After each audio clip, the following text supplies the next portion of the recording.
Love, in the beginning, was effortless.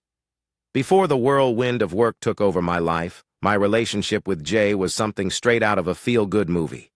We met at a friend's barbecue, one of those casual summer gatherings where the drinks are cold, the music is warm, and strangers somehow turn into something more. She had this easy laugh, the kind that could make the smallest joke feel like the funniest thing in the world.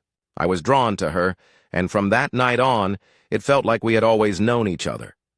For 2 years, life with Jay was simple but full, spending lazy Sunday mornings cooking pancakes, getting lost in deep conversations during evening walks, and binge-watching terrible reality shows just to make fun of them together. We were that couple, the kind that always held hands, that always seemed to be planning the next adventure. Back then, my job was predictable, a steady, comfortable 9 to 5, that gave me all the time in the world to be present with her. But then, as life often does, things changed. I got a promotion, one that demanded more hours, more responsibility, more of me.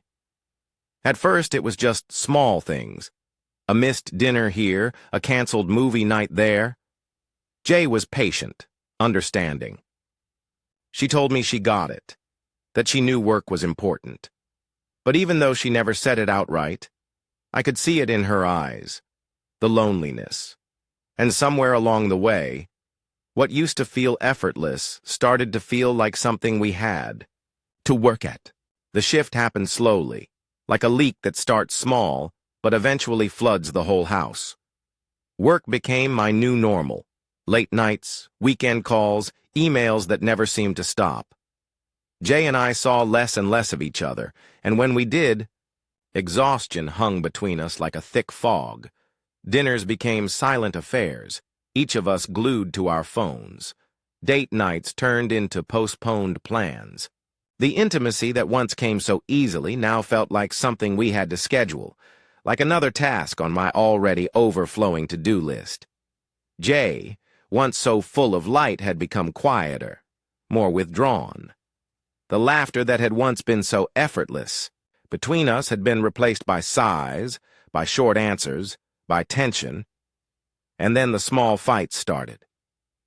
At first, they were about nothing, me forgetting to buy milk, leaving a wet towel on the bed. But beneath those petty arguments was something heavier, something unspoken. We were losing something, and I was scared. I wanted to fix it. I wanted to remind Jay of us, the version of us before life got in the way. So I planned a trip, something grand, something that would show her just how much she still meant to me. Italy. It was a place Jay had always wanted to visit, something she had mentioned once on a lazy afternoon when we were dreaming about the future.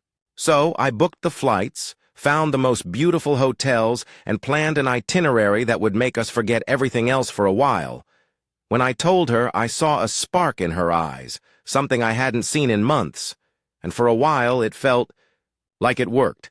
Italy was magic. We wandered the ancient streets of Rome, rode a gondola in Venice, sipped wine under the Tuscan sun.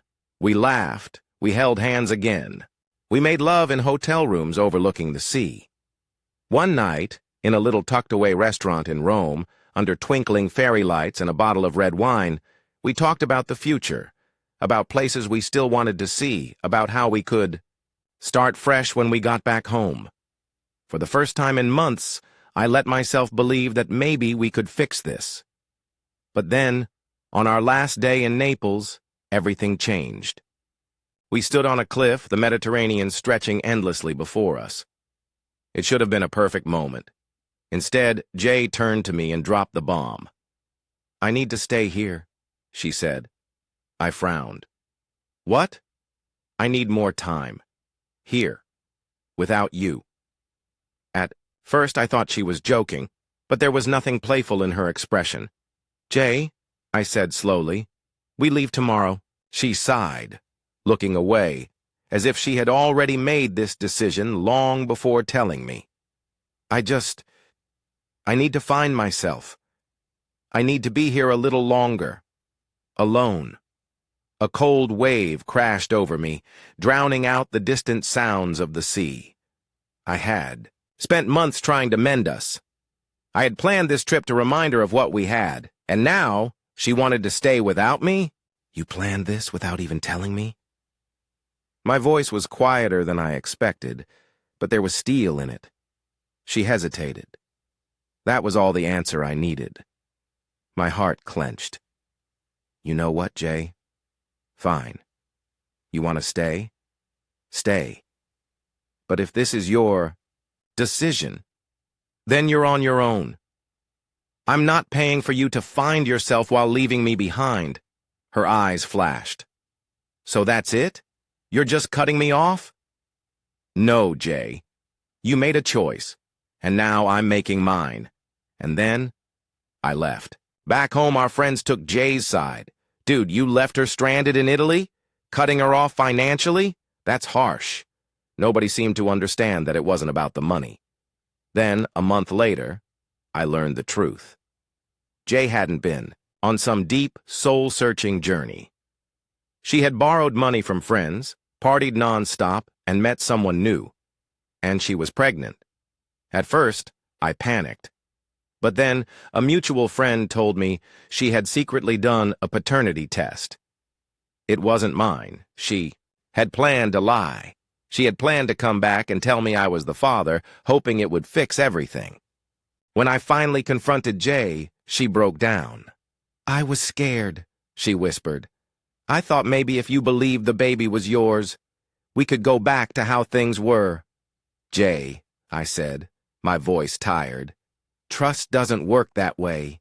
She sobbed. And for a moment I almost felt sorry for her. Almost. But then I did what I should have done a long time ago. I'll help you clear your debts from the trip, I said. That's the last thing I'll do for you. Then I walked away. There are moments in life that break you, that make you question everything. But they also make you stronger. Jay was a part of my life. A beautiful, painful, necessary part. But she was not my future, and for the first time in a long time, I felt free. Thank you, too, for the reminders about self-care and the encouragement to look forward after difficult choices. These messages helped me maintain perspective and focus on healing. To everyone who commented, your support has made a real difference in my life during this challenging time. I am moving forward with a renewed sense of purpose and hope, buoyed by the kindness and wisdom of this community. Thank you for being a part of my journey.